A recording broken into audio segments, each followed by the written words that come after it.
read us some information.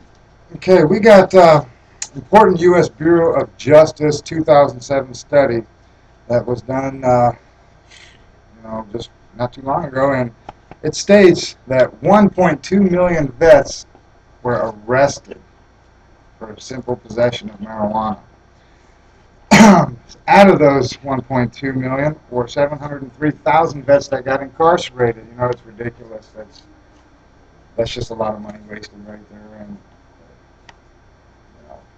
anyway, for petty stuff, yeah, for very petty stuff. And most of this information comes from the Veterans of Medical Marijuana Access. I mean, it's a very informational website. They have a lot of underground news that comes out for the vets. They don't really want us to know with all the problems that that we're having in the Veterans Administration, and that it takes 6, 7 years to get your 100% disability, or even to get a disability at all.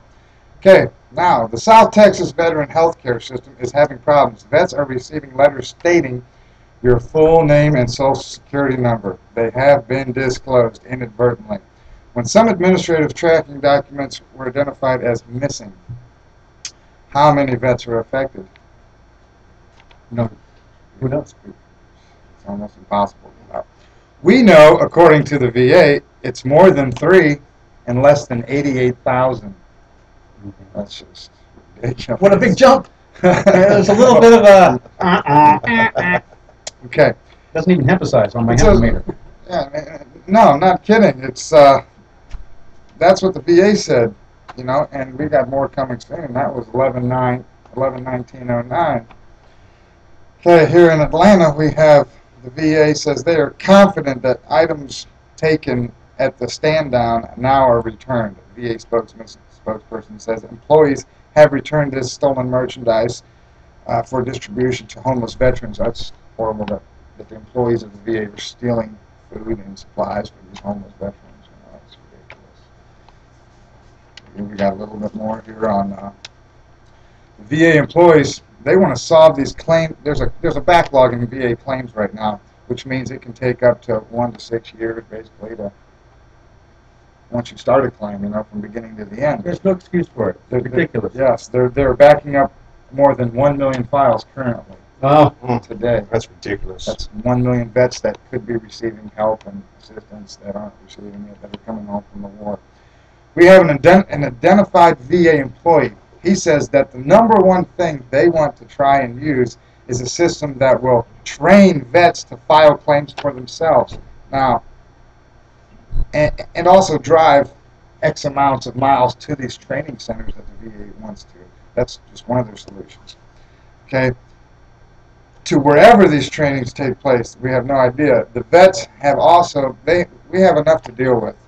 They can't possibly teach us everything we need to know. There's no way. I mean, I have post-traumatic stress, depression, anxiety, And you were in the war, right? Well, I got out of going to the war 28 days before it started. I had a parachute accident training, and thank God I lived. Probably would have died, I was a bomb technician in the military. Ouch. Yeah. That's kind of a long life. IEDs and landmines were my favorite, well, not my favorite, but, What you specialized in? Yes, that's what I specialized. It was the favorite of our enemies. Right. Okay, we have also, there's other ideas circling around this or centering around this protection quotas or getting rewarded for exceeding production with time off and money. These people are getting rewarded for all this negligent behavior that they've got going on in the VA. They're actually getting to slow files down. They don't make money unless we make money. Basically, that's what it seems like. And then we have. You think it'd be the other way around, though? Fast track. Yeah, it would be. But in other words, here the article states that no one wants to do anything about it.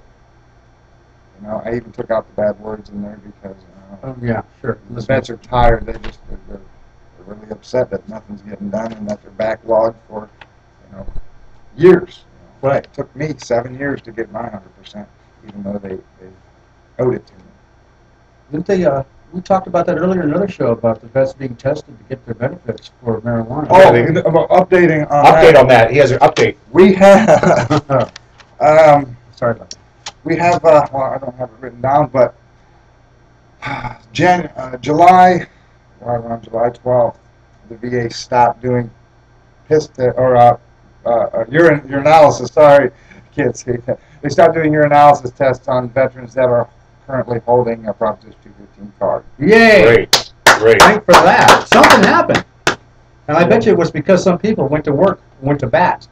Well, I'm sure there's some elderly veterans out there that have some pull in the system. And how's the medical marijuana helped you, especially since Well- you've come back with your injuries? I have, post-traumatic stress, a lot of other issues, I don't want to get into all of them, but I have all these pills that are just lining my cabinets now, that they push on me. Sure. Like for free, just here. They're not helping me. They've given me restless leg syndrome, these Paxil, Wellbutrin. I probably shouldn't say the names of these medications, but Oh, it's all the free vets- speech. You can say the name of the medications. I'm sure all the vets out there know what I'm talking about, Then when you quit taking these drugs and you get shakes and everything else, but medical cannabis has pretty much saved my life, I don't have outbursts anymore. My dreams, I don't have the flashbacks or nightmares, Sure. from training and the parachute accident. So with post-traumatic stress, people, it really does work. So it managed you to live your life in a better than it would have been. When I don't have it, it's horrible. Okay. That's one of the reasons why I moved to Lake County. There's a lot of people out there that can't even go to work without being buzzed. Somebody's really And watching. let people know what state you lived in before. People. In South Carolina, they were really good to me. They got my disability claim pushed through really fast, but they're very hateful towards Marijuana. hemp and cannabis. Yeah. Either one. Ohio, it's decriminalized, but the vets still have problems. We have to illegally go get our medicine. And So it's And then- difficult. yeah, and then when- access. On the streets, they are confronted with not just when they go to buy their marijuana on the street, the person also has crack, heroin, other things, and that's for a vet that's already having trouble with things and trying to make that decision on, okay, I'm just here. But when it's here in California, they go into a medical store, or it's not like that. They have this medical marijuana. It's not all these other Dark drugs stuff. or dark things that they might go to. It's like, well, your pharmacist at the dispensary or at Rite Aid here or wherever, they don't offer you, street drugs. Right. They don't say, hey, well, you came in for your Paxil today, there, Mr. Nelson.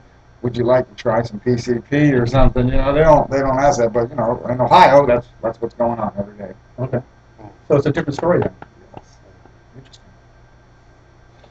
all right, and I'd like to say hello